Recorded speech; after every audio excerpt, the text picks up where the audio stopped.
Salut les nerds, j'espère que vous allez bien. On se retrouve aujourd'hui pour une nouvelle vidéo sur l'application Stop Covid.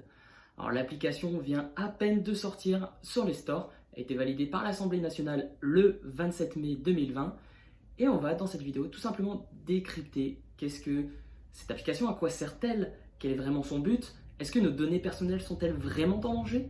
Nous allons répondre à tout ça dans cette vidéo. Jingle.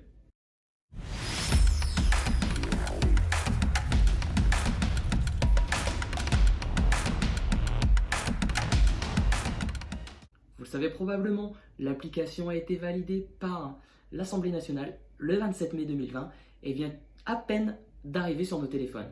Elle est disponible au téléchargement depuis le 2 juin. Alors Stop Covid a été présenté par Edouard Philippe comme une application pouvant aider à combattre le coronavirus et à pouvoir mieux se défendre. Alors que fait simplement cette application?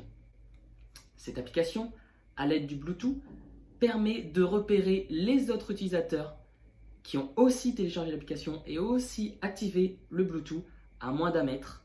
Et si cette personne est déclarée comme ayant le coronavirus, vous êtes automatiquement notifié.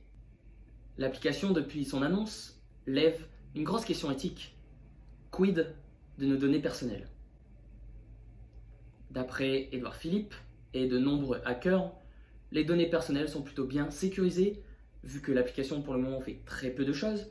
À propos de nos données personnelles, Edouard Philippe a précisé que l'INRIA avait proposé de tout simplement sauvegarder nos données sur un serveur de Microsoft.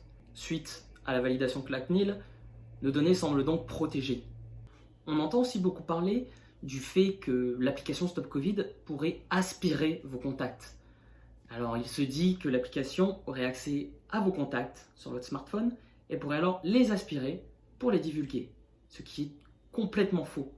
En effet, le code de l'application, le code source, a été rendu public et libre d'accès sur différentes plateformes et après investigation dans ce code, il n'y a rien de tel. L'application Stop Covid ne peut accéder à vos contacts et peut du coup encore moins les aspirer.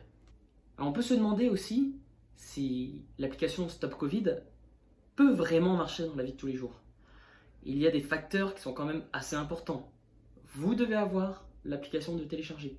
Vous devez avoir votre Bluetooth activé. Votre téléphone doit fonctionner. Il doit avoir de la batterie, tout simplement. Et vous devez croiser une personne qui a les mêmes conditions.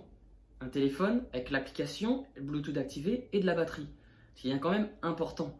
Je ne pense tout simplement pas que cette application va changer beaucoup de choses. On a aussi vu des cas où l'application marchait mal, dans le sens où vous êtes à un feu rouge en train d'attendre, vous avez l'application et la personne qui conduit la voiture, qui va passer devant vous, elle aussi possède cette application et possède le coronavirus. Votre smartphone va alors vibrer et vous notifier que vous êtes entouré par quelqu'un qui a le corona. Sauf que, techniquement parlant, cette personne est dans sa voiture. Vous êtes à l'extérieur, elle est dans sa voiture, il ne devrait pas y avoir de contact, vous ne devriez donc pas avoir de soucis à vous faire.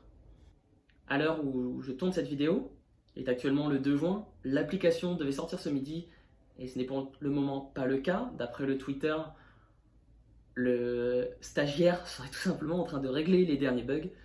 Donc nous reparlerons probablement de Stop Covid dans quelques jours pour savoir si l'application est vraiment utilisée par les Français et si celle-ci a vraiment permis de réduire ou non la propagation du coronavirus.